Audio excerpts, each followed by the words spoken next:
নমস্কার বন্ধুরা, আমার এই ছোট্ট চ্যানেলে তোমাদের সবাইকে স্বাগতম। আজকে আমি তোমাদের সাথে একটি নতুন ধরনের রেসিপি শেয়ার করব, যার জন্য প্রয়োজন হবে আমার শুধুমাত্র দুটি গাজর।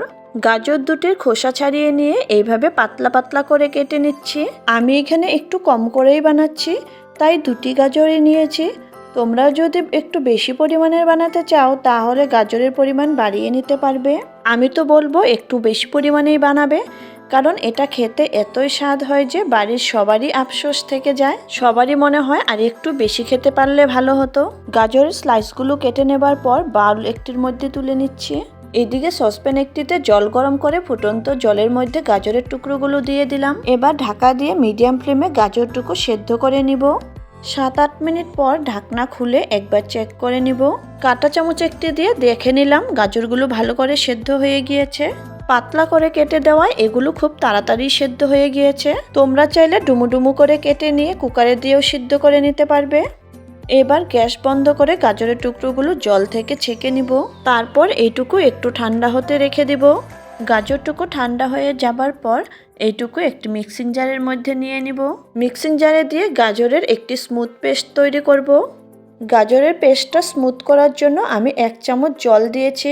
যদি তোমরা জল ছাড়াই স্মুথ পেস্ট তৈরি করতে পারো তাহলে জল ছাড়াই পেস্ট তৈরি করে নিবে, সেই ক্ষেত্রে বেশি ভালো হয়। এবার এর মধ্যে দিয়ে দিচ্ছি 1/2 চা চামচ লবণ।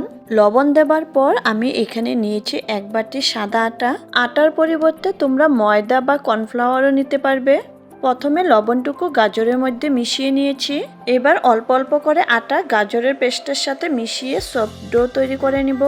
এই ডোটি আমরা যেরকম রুটির জন্য আটা মাখি সেইভাবেই মাখতে হবে, তবে একবারে বেশি আটা দেওয়া যাবে না। যতটুকু আটার প্রয়োজন হয় ততটুকুই দিতে হবে। আমি যতটুকু আটা বাটিতে নিয়েছিলাম সম্পূর্ণই লেগেছে। এখানে প্রায় 100 গ্রামের মতো আটা হবে। গাজর আটার ডোটি ভালো করে মেখে নিয়েছি। এবার 1 চামচ তেল নিয়ে আটার গায়ে ভালো করে লাগিয়ে নিতে হবে, যাতে আটার উপর দিকটা শুকিয়ে না যায়, নরম হয়ে থাকে। তেল লাগিয়ে নেবার পর ডোটি ঢেকে 5 মিনিটের জন্য রেখে দিতে হবে। 5 মিনিট পর ফিরে এসেছি। আটার ডোটি ভালো করে সেট হয়ে গিয়েছে।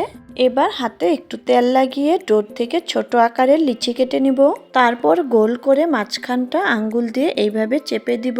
এখানে একটি রিকোয়েস্ট করব, যদি আমার ভিডিওটি দেখে ভালো লেগে থাকে একটি লাইক করে দিও। আর তোমরা যারা আমার চ্যানেলে নতুন করে ভিজিট করেছো চ্যানেলটিকে সাবস্ক্রাইব করে পাশে থাকার অনুরোধ রইল। একইভাবে সবগুলো তৈরি করে নেবার পর গ্যাসের দিকে চলে এসেছি। সসপ্যান একটির মধ্যে গরম জল করে ফুটন্ত জলের মধ্যে বানিয়ে রাখা গাজরের পাস্তাগুলো দিয়ে দিচ্ছি। হ্যাঁ বন্ধুরা, বানানোর পর এগুলো খেতে একটু পাস্তার মতোই লাগে। গরম জলে দেবার সময় একটির গায়ে একটি লেগে গেলেও কোনো অসুবিধে নেই, কারণ গরম জলে দেওয়ার কিছু সময় পরই ছেড়ে দিবে। গ্যাসের ফ্লেমটি মিডিয়াম রেখে এগুলো 5-6 মিনিট সেদ্ধ করে নিব। 5-6 মিনিট পরই এই গাজরের পাস্তাগুলো জলের ওপর দিকে চলে এসেছে, তার মানে এগুলো খুব ভালোভাবেই সেদ্ধ হয়েছে। তাই গ্যাস বন্ধ করে দিব ও ছাঁকনি একটির মধ্যে ছেঁকে নিব। গরম জল থেকে ছেঁকে নেবার পর এগুলো ঠান্ডা জল দিয়েও একটু ধুয়ে নিব, যাতে ওভারকুক হয়ে না যায়। ওইগুলো একটু সাইডে রেখে বাউল একটির মধ্যে নিয়ে নিচ্ছি 2 টেবিল চামচ টমেটো কেচাপ, 1 চা চামচ সয়া সস। এবার এর মধ্যে দিচ্ছি 1/4 টিস্পুন গরম মশলা গুঁড়ো, 1/4 টিস্পুন লঙ্কা গুঁড়ো ও 1/4 টিস্পুন লবণ। লবণ স্বাদ মতো দিবে, যেহেতু লবণ আগেও দেওয়া হয়েছে। এবার দিচ্ছি 1/2 চা চামচ রসুন বাটা। এখন দিব এই 2 প্যাকেট অরিগেনো। এই অরিগেনোর প্যাকেটগুলো পিৎজা অর্ডার করলে সেগুলোর সাথে আসে। হাতের কাছে এই অরিগেনো না থাকলে সেই ক্ষেত্রে 1/2 চা চামচ ম্যাগি মশলাও দিতে পারবে। এবার গ্যাসে তড়কা প্যান একটির মধ্যে 2 চামচ তেল গরম করে নিচ্ছি। এখন এই গরম তেল নিয়ে ঢেলে দিব মশলাগুলোর উপরে।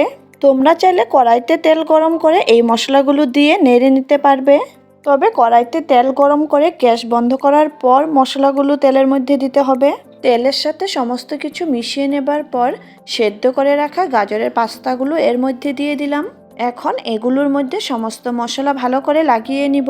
মশলার সাথে ভালো করে মিশিয়ে নিলে আমাদের গাজরের পাস্তা একেবারেই তৈরি। ওপর থেকে একটু ধনেপাতা দিয়ে গার্নিশ করে দিচ্ছি। সত্যিই বন্ধুরা, এটা খেতে খুবই দারুণ হয়েছিল।